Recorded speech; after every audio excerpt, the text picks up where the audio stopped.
পিএসএলে দল পেলেন সাকিব আল হাসান। পাকিস্তান সুপার লিগে পিএসএল এবারের আসরের আগে ড্রাফে নাম দিল অবিকৃত ছিলেন সাকিব আল হাসান। তবে আসরের মাঝপথে এই অলরাউন্ডারকে দলে ভিড়িয়েছেন লাহোর কান্দাস। লাহোর এখনও সাকিবকে নিয়ে আনুষ্ঠানিক ঘোষণা দেয়নি, তবে দুই দলের পক্ষে মাঝে মধ্যে ইতিমধ্যে চূড়ান্ত আলোচনা হয়ে গেছে। একটি বিশ্বস্ত সূত্র এই তথ্য নিশ্চিত করেছে বিভিন্ন নিউজ চ্যানেলকে। পিসিএলের আগে খেলেছেন সাকিব আল হাসান।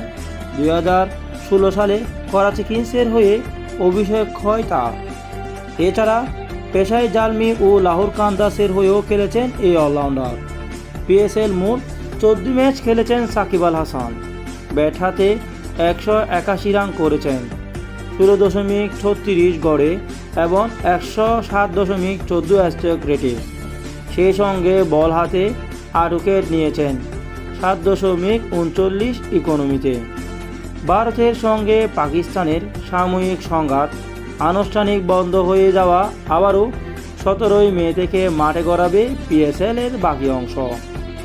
পরবর্তীতে সূচিতে বেশ কয়েকজন বিদেশি খেলোয়াড়কে পাচ্ছে না দলগুলো, ফলে নতুন করে আবারও ক্রিকেটারদের সঙ্গে চুক্তি করছেন দলগুলো।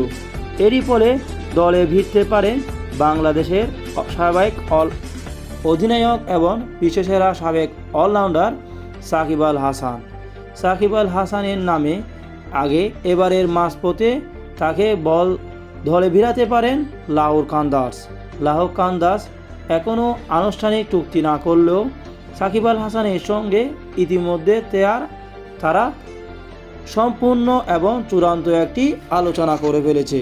বিশ্বস্ত সূত্রের মাধ্যমে এই পোস্টটি নেওয়া হয়েছে। বিসিএলের আগেও খেলেছেন সাকিব আল হাসান, এখন তার এটি 15তম ম্যাচ হবে।